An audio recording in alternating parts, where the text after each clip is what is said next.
I was 55 when the truth finally came to light, though in my bones I had felt it long before. Age teaches you things that youth can never imagine. You learn that love can be the sweetest blessing or the sharpest knife, and often both in the same breath. I never thought my own family, the very blood of my veins, would teach me this lesson so painfully. And yet, here I am speaking it aloud to you, because if I don't, the silence will eat me alive. And maybe, just maybe, one of you watching will learn from my scars and not fall into the same traps. I grew up believing family was everything. We were raised on loyalty, respect, and sacrifice. My husband and I worked our whole lives for the home we built, for the small empire of land business, and savings that would carry us through old age and keep our children safe long after we were gone. And my son, my only son, he was the apple of my eye. Gentle, soft-spoken, the kind of boy who'd pick flowers for me on his way back from school and leave them on the kitchen table without saying a word. Too kind, too simple, too trusting. That was always his nature. And as a mother, I loved him for it, but I also feared for him. Because the world does not spare the simple-hearted. The world devours them. He grew into a fine man, tall, handsome, with that same gentle soul. But where I saw innocence, others saw weakness. And when she came into his life, the woman who would twist his heart and nearly destroy everything we had built, I knew my son was walking into a trap. At first, I stayed silent. You might judge me for that, but you must understand, when a mother sees her child happy, even if her own heart whispers warnings, she swallows them. We want their joy, even at the cost of our own peace. That was my mistake. I let silence become my cage. She was beautiful, I won't deny it. The kind of beauty that blinds men, sharp and deliberate like a weapon. From the first moment she stepped into our home, her eyes were not on my son's heart, they were on the wealth that surrounded him. I felt it in the way she touched the silver picture frames on the mantel, the way her gaze lingered on the furniture, the land through the windows. She wore her charm like a veil, but underneath it, I saw hunger. Still, my son was bewitched. His love for her made him blind to all else. He thought he had found an angel. I knew he had welcomed a serpent. They married quickly, too quickly, and soon my place in my son's life grew smaller. She had a way of twisting things, of making me feel like an intruder in my own home. But I held my tongue. I thought, if he is happy, let me endure. What I did not know was how deep her manipulation ran, how carefully she spun her web. She began whispering to him, little by little, convincing him that his parents had lived their time, that he was the future, that he must take control. And my boy, with all his gentle heart, listened. He thought it was love guiding her words, not greed. One by one, she convinced him to move assets into his name. She cloaked it in honeyed phrases to protect the family, to secure our future, to make sure your parents don't have to worry. And my son, blind in his devotion, agreed. He didn't see that every signature, every paper he signed, was a thread tightening around his neck and mine. But I saw. And so I devised my own plan, because here is something I have learned in 55 years of living. Wisdom is the weapon age gives you. When beauty fades, when strength falters, wisdom sharpens. And so, while I smiled and pretended to hand over documents, the truth was I never signed away the real deeds. What she thought she held in her delicate hands was nothing but smoke-false papers. Carefully placed, meaningless signatures. She thought she was stripping me of everything. In reality, I held the heart of our wealth locked away where neither of them could touch it. My son never knew. He thought he had everything in his grasp. And she thought she was the new queen of our empire. I let them believe it. Sometimes silence is not weakness, it is strategy. And then came the day when their lies reached their peak. They left for a vacation, or so I was told, in another state. Days passed with no word, and I began to wonder what game she was playing now. Then, one morning, a call came, or rather a message. Her voice, dripping with false grief, told me my son was gone, dead. She said the world was cruel, that life had stolen him from me, and that now she would carry on as the widow, The rightful heir. Her words were sweetly wrapped, but I heard the triumph in her tone. She thought she had one. She thought the game was over. But fate has a way of unmasking liars. Hours later, as I sat with my grief tearing me apart, my phone buzzed. A single message from my son, trembling with fear. "Mother, I am alive. Do not believe her. She has trapped me. I cannot reach you now, but I will try. Protect yourself." My hands shook so badly I nearly dropped the phone. My son, my foolish, trusting boy, was alive and trapped in her claws. That was the moment the mother in me died and the warrior was born. I realized silence had cost me too much already. Now it was time to act. For years I had been dismissed as old, as irrelevant, as too soft. But I had studied, I had waited, and now I would strike. She thought she had stolen everything, but I still held the keys. She thought she had broken me, but she had only awakened me. If you're watching this, listen closely. Never underestimate the power of a woman who has lived, who has lost, and who refuses to lose again. We may be older, we may be grayer, but inside us lives a fire that no betrayal can extinguish. I am not telling you this story just for sympathy. I am telling you because one day you may face your own betrayal, your own battle, and when you do, remember me. Remember that survival isn't about strength or beauty or even luck. It is about wisdom. And wisdom, my dear friends, is what saved my son and saved everything we had built. If you're watching this right now, subscribe and let me know where you're watching from, because I want you to carry this lesson with me. And I want to know I am not alone in this fight. Asterisk, the night after I received my son's desperate message. Could not sleep. I walked the floorboards of my old house until the wood creaked in protest, my mind racing through possibilities. How could I get him back? How deep was her trap? And why had I allowed this to stretch so far?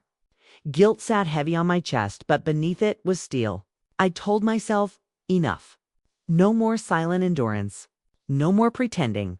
This was war, and I would fight it in my own way. I knew her type. I had watched her carefully from the first day she entered our lives.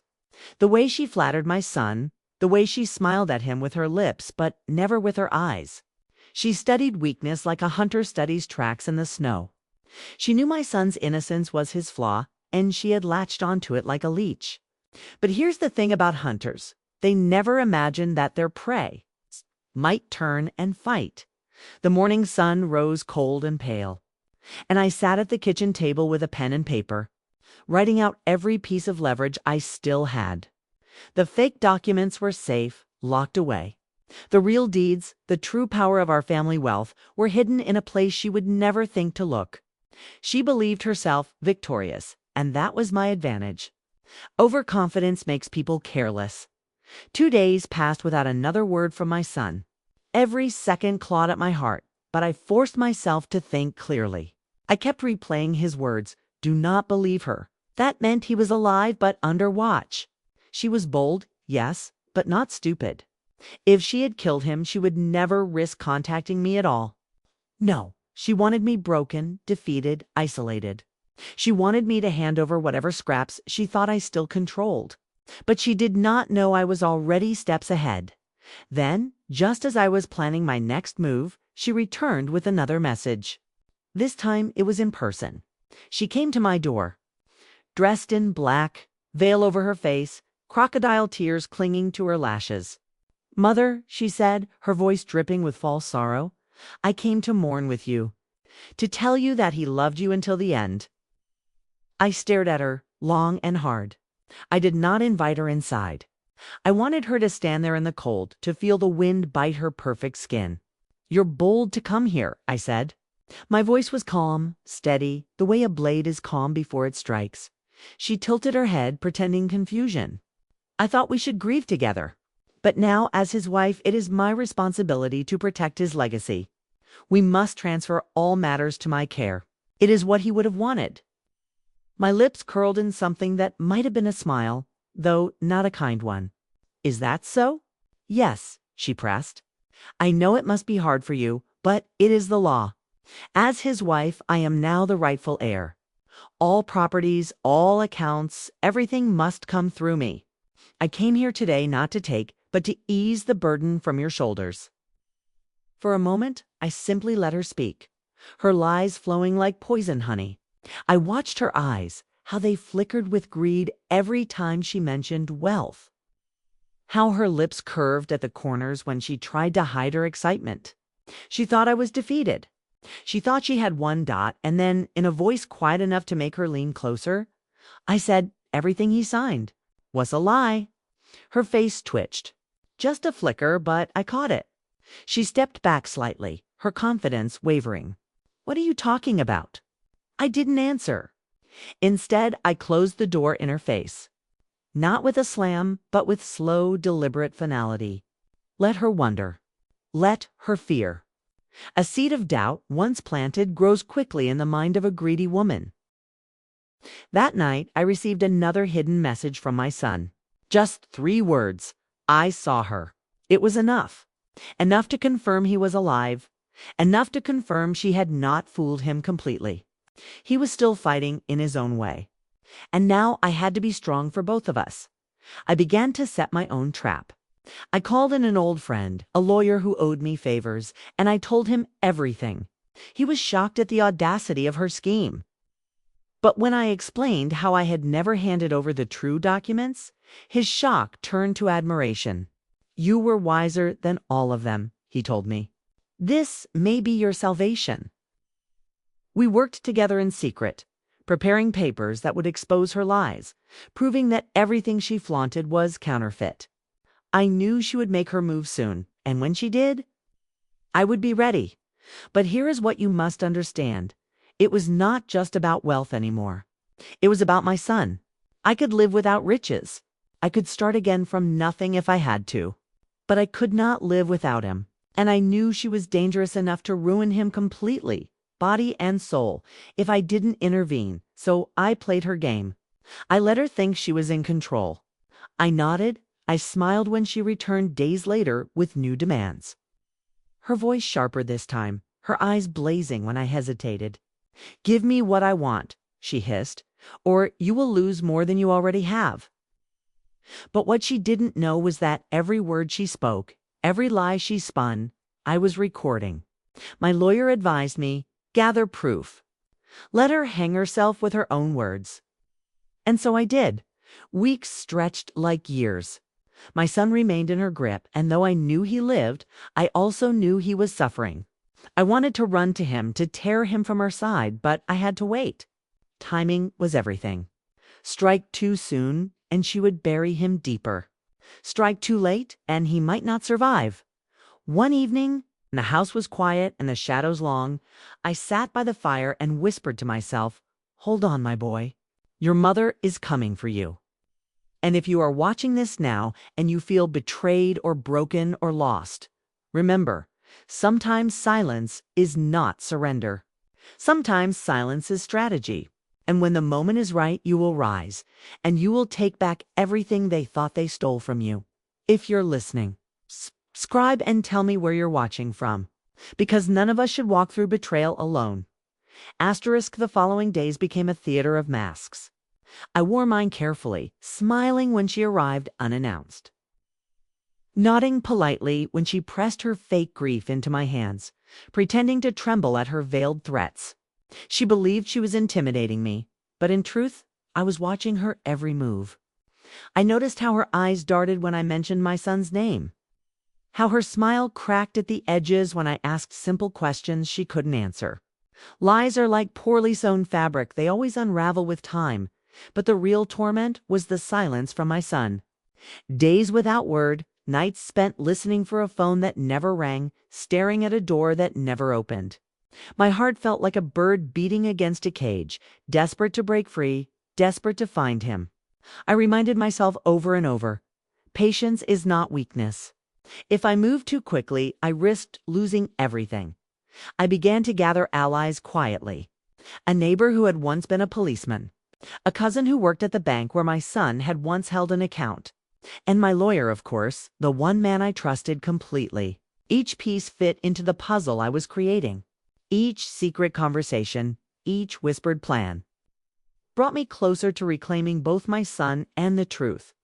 One afternoon, she came again, this time in a silk dress that shimmered like a snakeskin. She carried herself like royalty, her chin tilted, her perfume thick in the air. I have spoken with the authorities. She lied smoothly, and soon the legal transfer of assets will be finalized. You should prepare yourself. Your role as matriarch is over.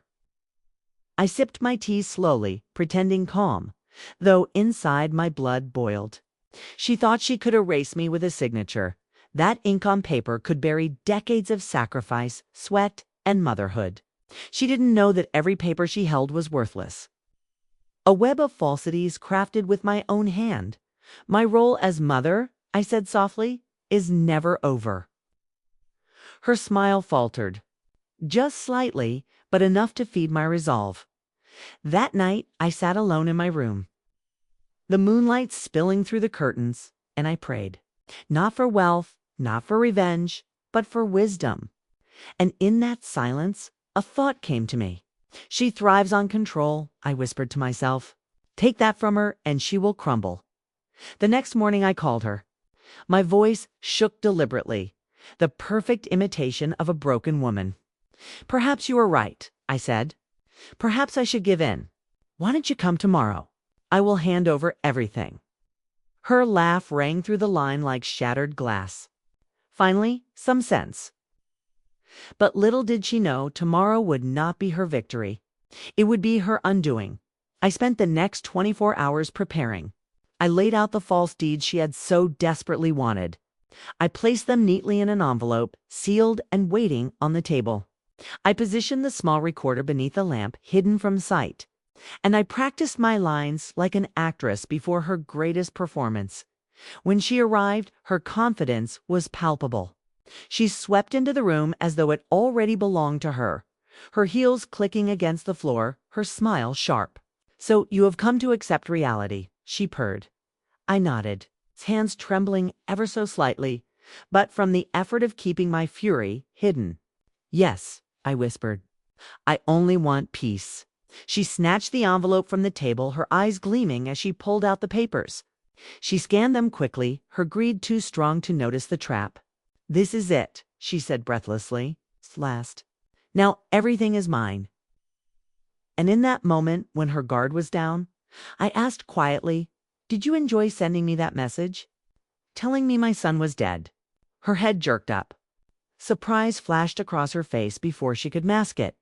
And then, as though drunk on victory, she laughed. Why not? You were so easy to fool. You believed every word. Your son may still breathe, but to you, he was gone. I wanted to see you break. The recorder caught every syllable. My heart raced, but my face stayed calm. One day, I murmured, you will realize that a mother never breaks. She bends, she waits, but she does not break. Her laugh faltered. What nonsense are you? But before she could finish, my lawyer and my neighbor, the ex-policeman, stepped out from the adjoining room. Her face drained of color. The envelope slipped from her hand, papers scattering like fallen leaves. You think yourself clever, my lawyer said coldly, but you have admitted enough here to bury yourself in court. Fraud, extortion, false declarations, and worse. She spun toward me, fury blazing in her eyes. You planned this. Yes, I said simply. For my son. For my family. And for every mother who has ever been told she is powerless. I am not powerless. I am patient. The room erupted in chaos then. She screamed, cursed, clawed at the air as though she could tear down the truth itself. But she was trapped. The evidence was undeniable. Her lies, her schemes, her cruelty, they all lay bare now. Recorded and witnessed. Still, even as the authorities came to take her away, I felt no joy. My son was not yet in my arms. My heart would not rest until I saw him, touched him, assured myself he was truly alive. And then, that evening, a text arrived. Just 2 words, I'm coming. Tears filled my eyes, rolling down my cheeks unchecked. My boy, my foolish, beautiful boy, was still alive. He had survived her web long enough for me to cut through it. Soon we would face each other again, but deep down I knew this was only the beginning. Betrayal has long shadows, and scars remain even when wounds are healed. Still, I promised myself we would rebuild. We would survive. And one day, when he was ready, he would see the truth of what love and wisdom had saved him from. If you're listening to me right now, don't you ever believe the ones who tell you it's over? Don't believe the ones who laugh at your pain. Sometimes your silence is your greatest weapon, and your patience is your shield. If I could wait, if I could fight, so can you. And if this story has touched you, subscribe and let me know where you're watching from. Because I promise you this channel, these stories are here to remind you that you are never truly alone. The day my son finally returned is etched into my soul like a scar. It was late afternoon, the sky painted in hues of gold and gray, when I heard the hesitant knock on my door. My heart leapt, then froze. I feared it was another trick, another cruel twist from her hand. But when I opened it, there he stood, thinner than I remembered.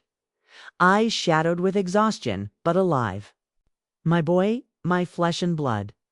For a moment we simply stared at each other as though unsure if what we saw was real. Then he collapsed into my arms, and I held him with every ounce of strength I had left.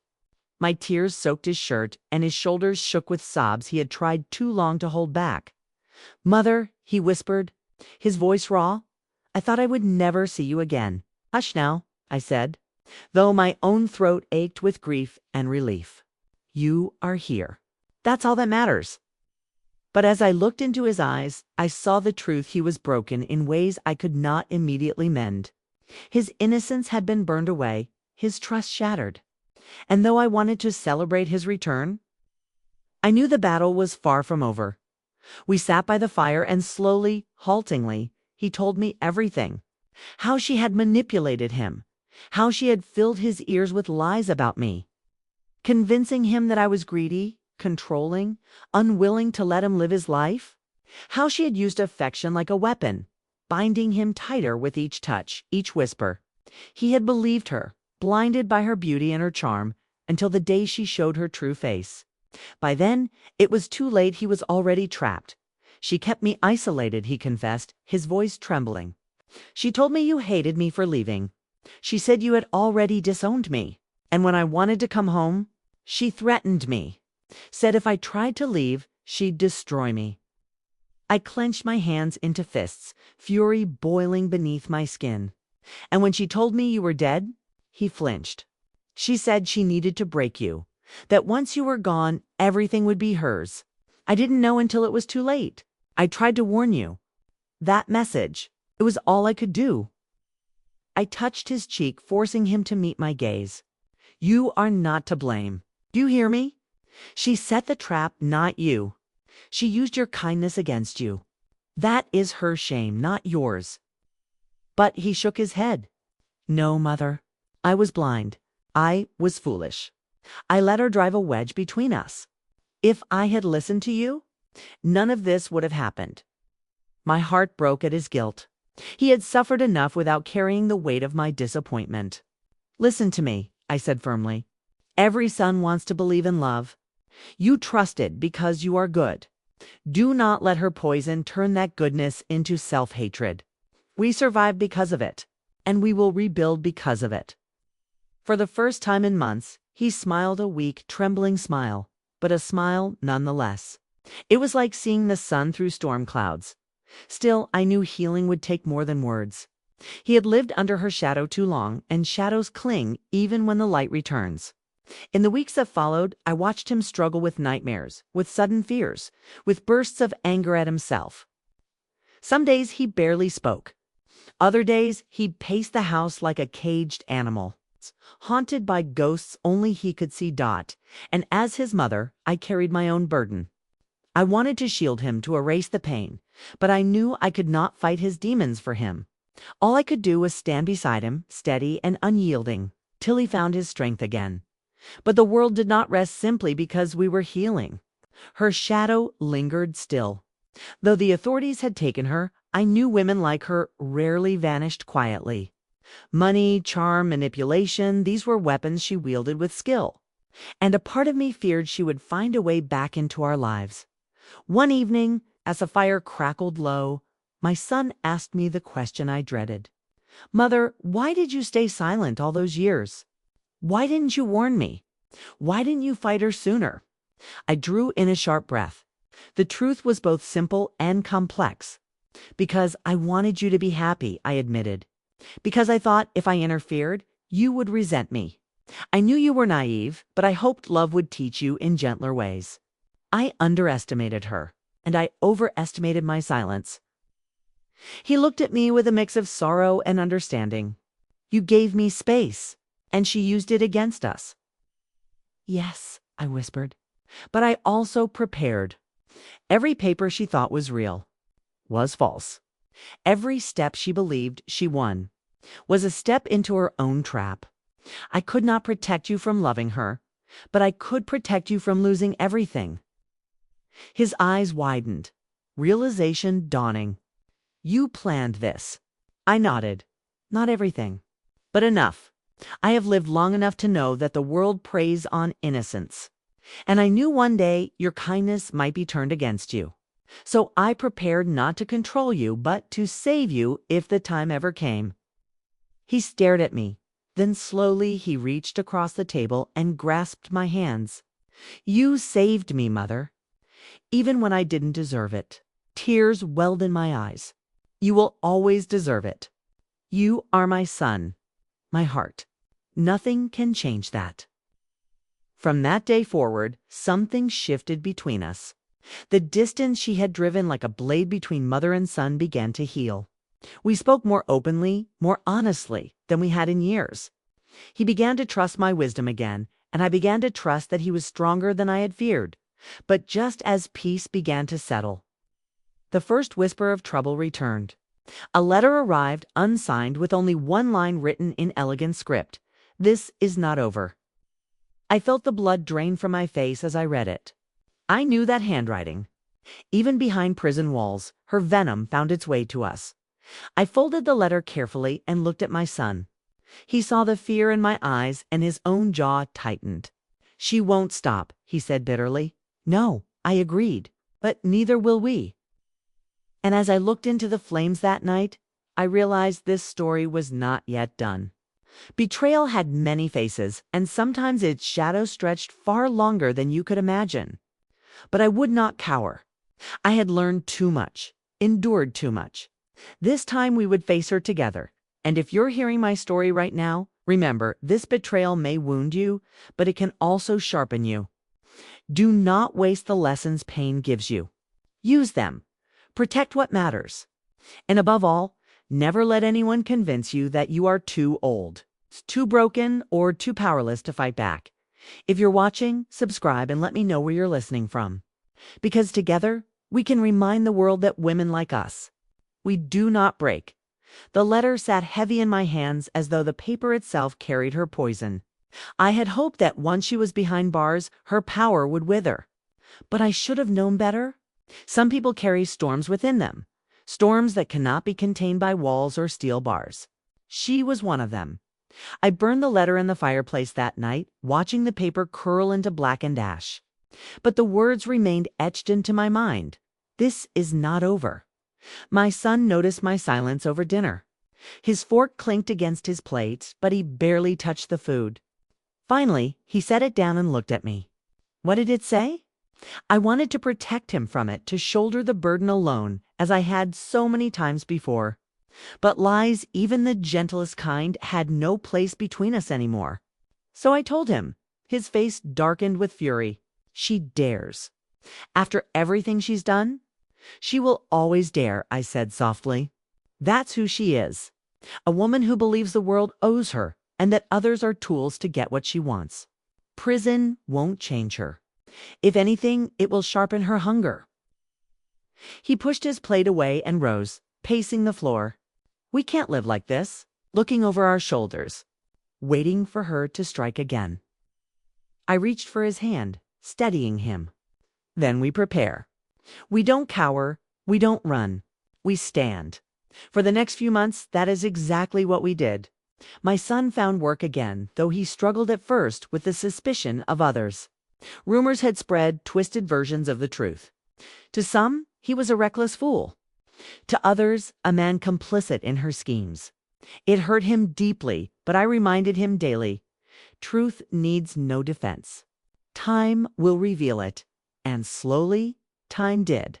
He poured himself into honest labor, humble at first, then growing. The same sharp mind she had twisted to her own advantage began to shine again, this time under his own will. I watched him rediscover his worth, not through her eyes, not even through mine, but through his own. As for me, I busied myself with ensuring our estate, our family's legacy, was secure. Every paper was checked, every lock reinforced, every account shielded. I had seen enough of the world to know wealth draws wolves, and betrayal often opens the door for them. But then, on a rainy afternoon in early spring, the storm returned. A man appeared at our gate, dressed in a sharp suit, his smile too polished to be sincere. He introduced himself as a lawyer hers. He carried documents he claimed were new evidence, appeals to shorten her sentence, motions that demanded financial support. My son nearly threw him out then and there, but I stopped him. Instead, I invited the man into my study, poured him tea, and listened. He spoke with rehearsed charm, weaving her story of being misunderstood, of being the real victim. According to him, my son had abandoned her. I had schemed against her, and she had been punished unjustly. I let him speak until his voice ran dry, until the lies piled so high they nearly toppled under their own weight. Then I leaned forward, my eyes cold, and said, "Tell her this. Whatever web she tries to spin, it will choke her in the end. And if she believes she can threaten my family again, she will find me waiting." The man's smile faltered. He left in a hurry, his tea untouched. My son closed the door behind him and turned to me, a new respect in his eyes. "You weren't afraid? Fear is a luxury," I said quietly. "One I gave up the day she tried to take you from me." But though I spoke with strength, that night, fear did creep into me. Not fear of her lies, but of the reach she still had. Lawyers cost money. Influence requires allies. And somehow, she had both even in prison.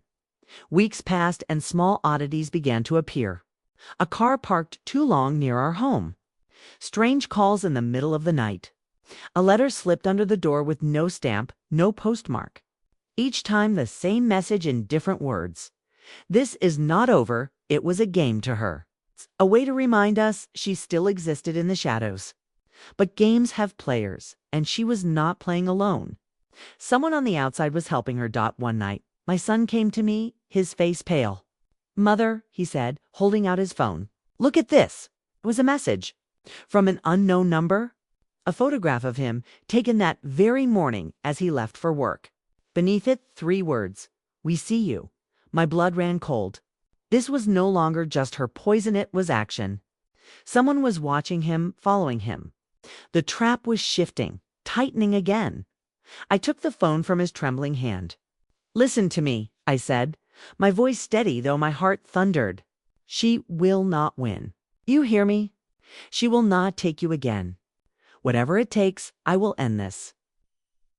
But deep inside, I knew we stood at the edge of another storm, darker and more dangerous than the first. She had failed once, but failure had only made her more determined. And now she had allies unseen. Hands that reached beyond the prison walls. If you're listening to my story right now, remember, this betrayal doesn't always die when the betrayer is gone. Sometimes it grows roots, spreading in silence until it rises again. But we are not powerless. Age, pain, loss, none of these make us weak. They make us sharper. They make us ready. And I was ready.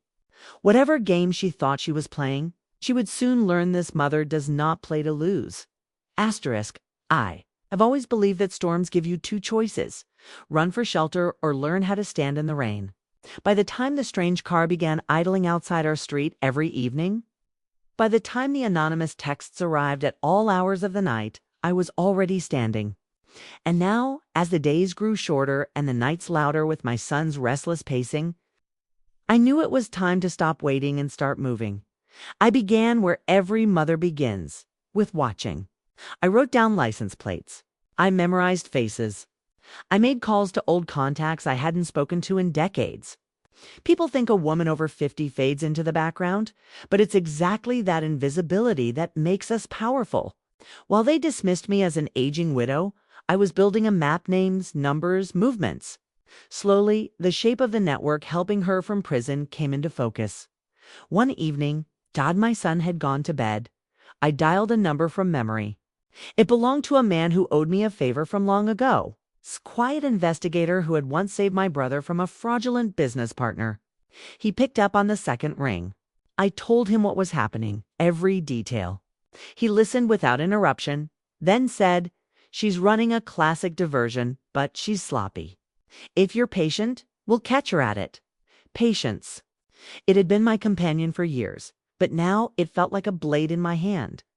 Days turned into weeks as I quietly gathered proof. I made sure my son stayed busy, telling him nothing more than he needed to know. It was easier for him to heal if he thought I was only tidying loose ends. But at night, when he slept, I read every line of every bank statement.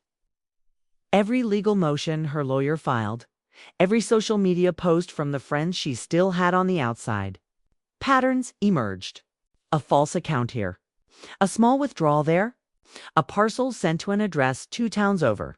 Then, one rainy morning, the investigator called. "We've got her courier," he said. "A man she dated before your son. He's been carrying cash and messages between her and a woman in another state." Another state? The same state she had lured my son to for those vacations before everything collapsed. It was the first solid lead we'd had. And I felt a thrill of grim satisfaction. That night, I sat at the kitchen table with my son. I told him only part of what I'd learned. Enough to make him understand that this was not paranoia. It was a war being waged quietly against us. His hands trembled as he held his mug. Why is she doing this? She already ruined everything. What else does she want? She wants what she always wanted, I said softly. Control. And she thinks you're still hers to control. He looked up at me, something hard and new in his eyes. Then we fight. In that moment, I saw the boy I had raised and the man he was becoming, forged in pain, but still mine. We began to plan not just to defend, but to strike back. If you're watching this right now, don't look away. This is the part of the story that matters. No matter how old you are, no matter how many times you've been betrayed, you still have power. You still have a mind. You still have the right to fight for what is yours. And if you're watching this, subscribe and tell me where you're tuning in from. I want to know who's out there listening, fighting their own quiet battles.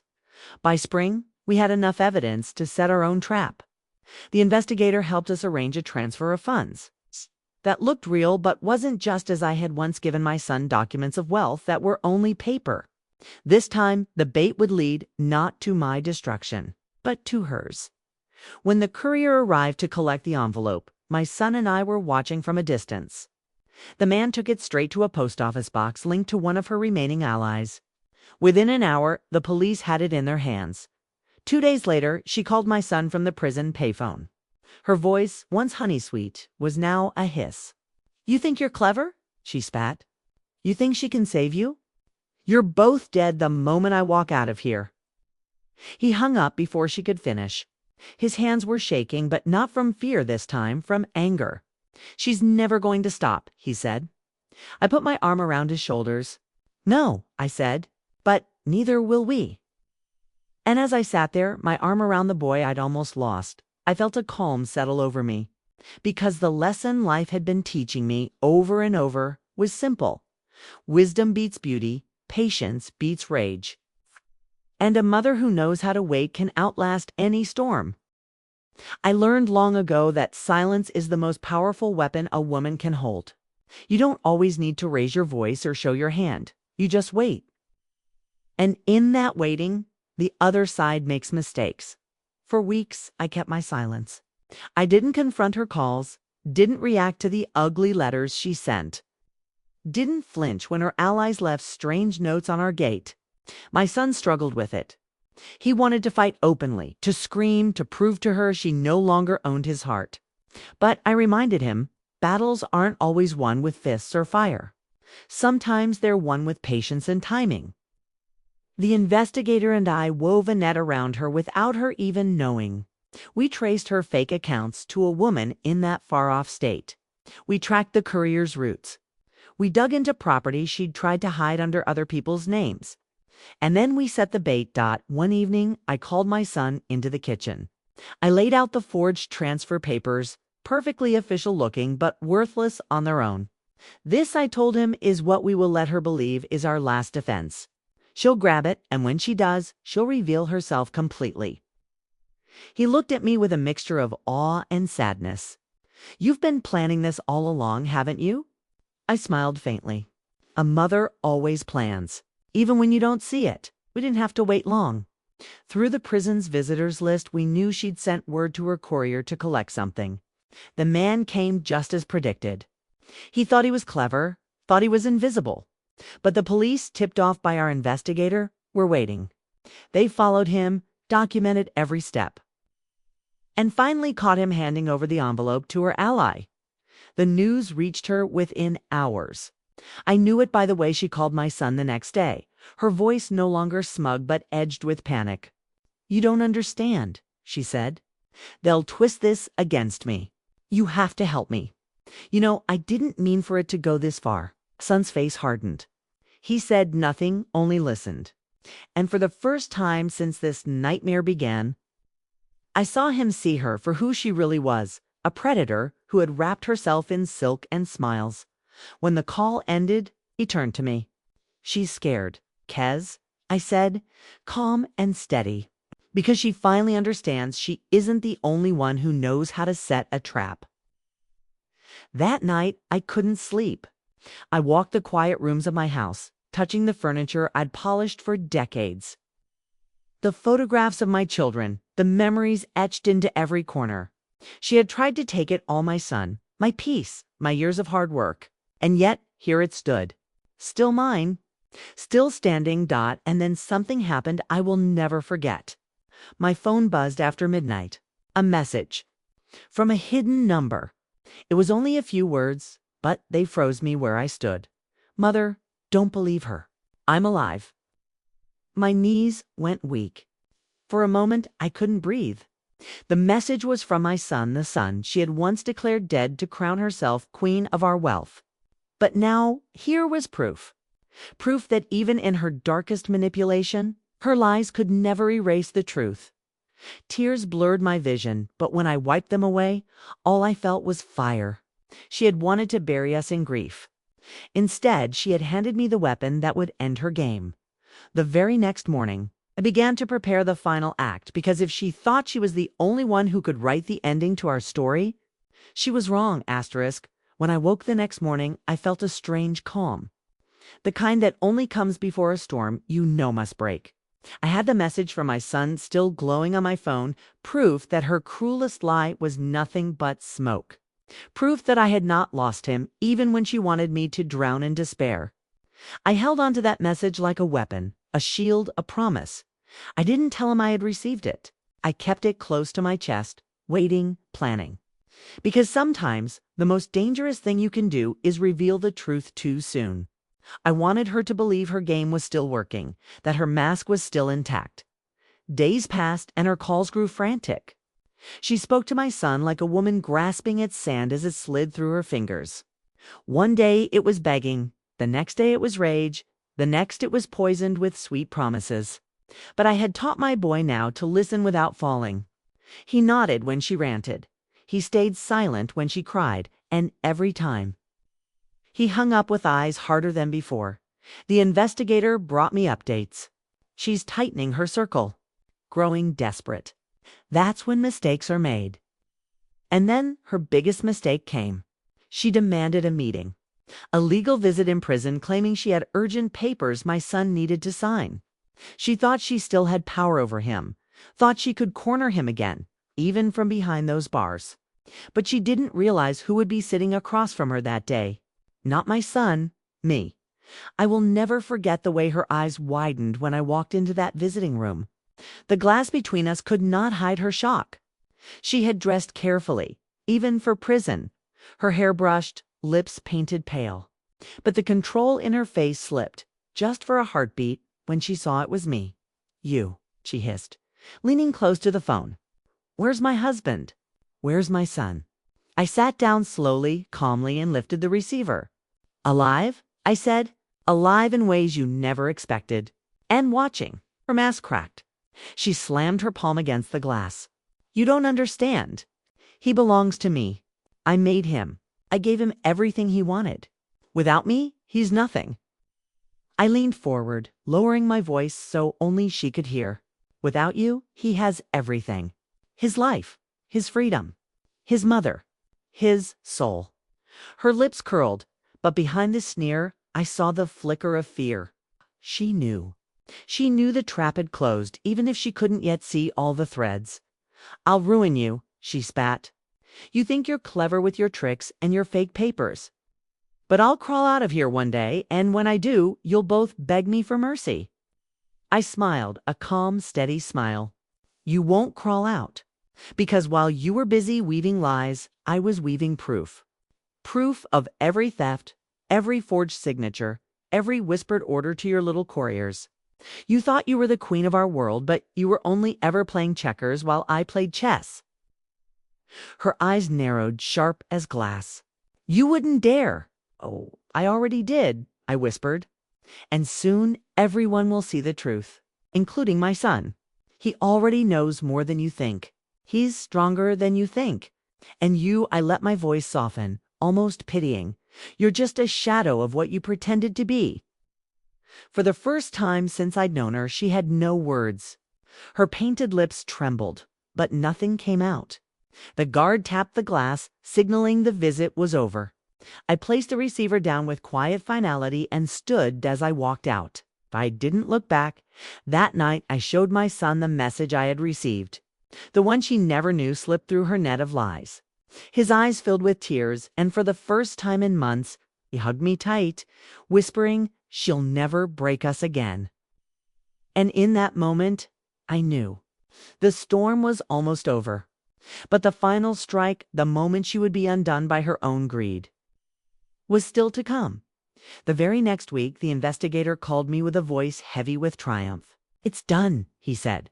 "We've traced every false account back to her, every wire transfer she thought was hidden. The authorities have it all now. She won't be walking out of there for a very long time." I closed my eyes and let the words sink in. For the first time in months, I felt the air in my lungs expand without the weight of fear pressing down. That night, I sat with my son on the porch. The evening was quiet, just the hum of crickets and the far-off glow of street lamps. I told him everything, the fake documents I had given him long ago, the trap we had set, the truth I had carried in silence to protect him. At first, he was stunned. Then his lips curved into a shaky smile. "You always knew, didn't you?" he whispered. "I always knew you had a soft heart," I said, "and I knew someone would try to use it against you. I couldn't stop you from falling in love, but I could stop you from losing everything." He lowered his head into his hands, his voice breaking. "I was blind, Mom. She played me like a fool."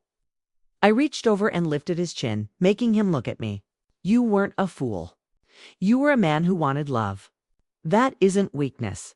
What matters now is that you see her clearly and that you rise from it stronger." For the first time since this nightmare began, I saw relief in his face. Not joy, not yet, but relief. And that was enough 2 days later. We got word that charges had officially been filed against her for fraud, conspiracy, and attempted theft. Her so-called allies scattered like leaves in the wind, denying they had ever known her. The woman who had declared herself the queen of our world was suddenly nothing more than a name on a criminal docket.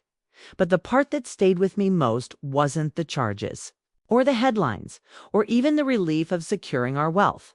It was the look on her face in that prison visiting room, when she realized her game was over, not because of power, or youth, or beauty, but because an older woman, one she had underestimated, refused to break. That was my victory.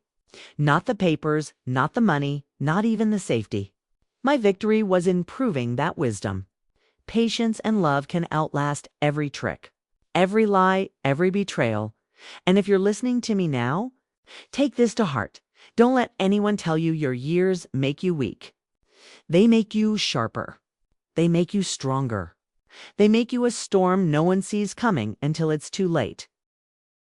If you're watching this, subscribe and let me know where you're watching from. Because I want every woman out there, every mother, every grandmother, every woman who has ever been betrayed to remember, you are never powerless. You are never done. The trap had closed, but our story wasn't finished. Because surviving is only the first step. The real journey is learning how to live again. Without fear. Asterisk when the storm finally passed. When the courts and the headlines had moved on to other scandals. I found myself sitting in the quiet of my home, staring at the garden I had planted decades ago. Life, I realized, had a strange way of circling back. I had once planted those roses to mark the birth of my son. Now I sat among them, older, grayer, wiser. Grateful that he was still alive, that he had been pulled back from the edge. He lived with me for a time after it all. He was quieter, more thoughtful, carrying the scars of betrayal in the way he looked at people. But he was healing. Slowly, he began working again. And I encouraged him to build his life not on illusions but on truth. One evening, as we shared a simple dinner, he said something that broke me open in the best way. "Mom, I used to think you were just being protective. But now I see you were fighting for me when I didn't even know I was in danger." Tears filled my eyes, but I smiled through them. "That's what mothers do," I said softly. "Even when it hurts, even when we're silent, even when we look like we're standing aside, we're always fighting." But this story isn't just about my son. It's about every woman who has ever been told her years made her irrelevant. Every mother who has watched her child make choices she can't understand. Every wife who has been betrayed. Every grandmother who has been dismissed. I want you to know you carry more strength than you realize. Betrayal doesn't have to end you. Loss doesn't have to break you. Age doesn't make you less capable. If anything, it makes you a survivor. And survivors have a way of turning scars into maps. I look back at how close I came to losing everything, my son. My peace, my future, and I know now that the only reason we're still standing is because I refused to let despair win. I planned, I waited, I endured.